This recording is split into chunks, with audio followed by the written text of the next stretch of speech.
Hey guys, welcome back to my channel. আজকে নিয়ে এসেছি তোমাদের জন্য একটি ছোট্ট ভিডিও নিয়ে। সেটি হচ্ছে গণেশ চতুর্থীর ব্রতকথা। আজকে যেহেতু গণেশ চতুর্থী, তাই এই ব্রতকথা শুনলে তোমাদের মনের সমস্ত সংকট মোচন হবে।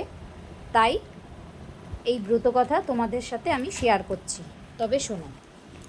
শিব পুরাণে বর্ণিত ভাদ্র মাসে একদিন মাতা পার্বতী নন্দী মহারাজকে পাহারায় রেখে স্নানঘাটে গেলেন। অতঃপর শিব মহারাজ সেখানে উপস্থিত হলেন। এরপর নন্দী মহারাজকে উপেক্ষা করে মহাদেব পার্বতী স্নানঘাটে গেলেন। মহাদেবের এই আচরণে দেবী পার্বতী অপমানিত বোধ করেন এবং রুষ্ট হন। এরপর পার্বতী তার প্রিয় সখী জয়া ও বিজয়ার পরামর্শে পুকুরের মাটি তুলে একটি বালকের মূর্তি তৈরি করে সেটিতে প্রাণ প্রতিষ্ঠা করেন। মাটির মূর্তির প্রাণ পেয়ে কিশোর বালকের কায়া পান। তখন মা পার্বতী কিশোর বালককে বলে স্নানঘাটে কেউ এলে তাকে যেন বাধা দেওয়া হয়। এরপর মা পার্বতী স্নানঘাটে স্নান করতে যান।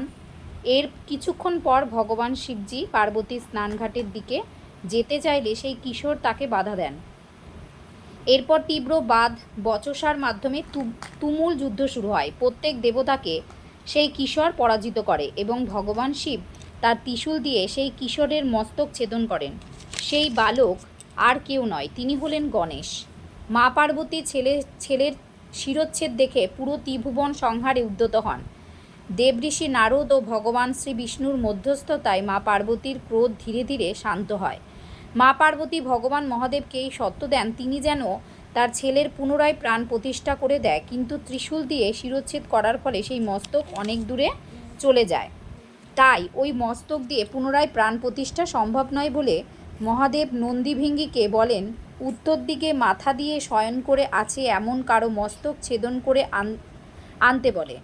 এরপর নন্দীভিঙ্গি মর্তে গিয়ে দেখে সেখানে এক হাতি এইভাবে শয়নরত অবস্থায় আছে। তখন সেই হাতিটির মস্তক ছেদন করে কৈলাসে নিয়ে আসা হয়। এরপর মহাদেব সেই হাতির মস্তকটিকে গণেশের ধরের সাথে যুক্ত করে গণেশের প্রাণ প্রতিষ্ঠা করেন। যেই দিন এই ঘটনা ঘটে সেই দিনটি ছিল এই ভাদ্র মাসের গণেশ চতুর্থীর দিন। এরপর ভগবান শিব গণেশকে নিজের পুত্র বলে স্বীকার করে। এরপর সমস্ত দেবতার পুজোর আগে গণেশজির পূজার কথা ঘোষণা করে মহাদেব।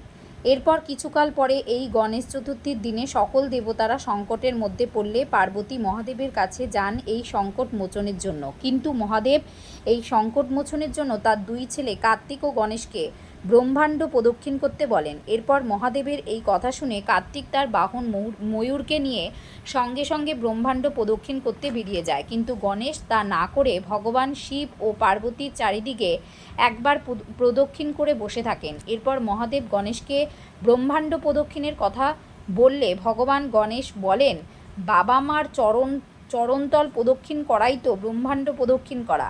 এই কথা শুনে ভগবান মহাদেব খুশি হয়ে গণেশকে সংকট মোচনের দায়িত্ব দেয়। এরপর থেকে ভগবান গণেশ সংকট মোচনের দেবতা হিসেবে পূজিত হন। এই গণেশ চতুর্থীর ব্রত করে বিষ্ণুপদ নামে এক ব্যক্তি সকল আর্থিক সংকট থেকে মুক্তি পেয়েছিলেন। তাই আপনারা অবশ্যই এই গণেশ চতুর্থীর ব্রত পালন করুন। অবশ্যই আপনাদের সকল সংকট মোচন দূর হবে। ধন্যবাদ।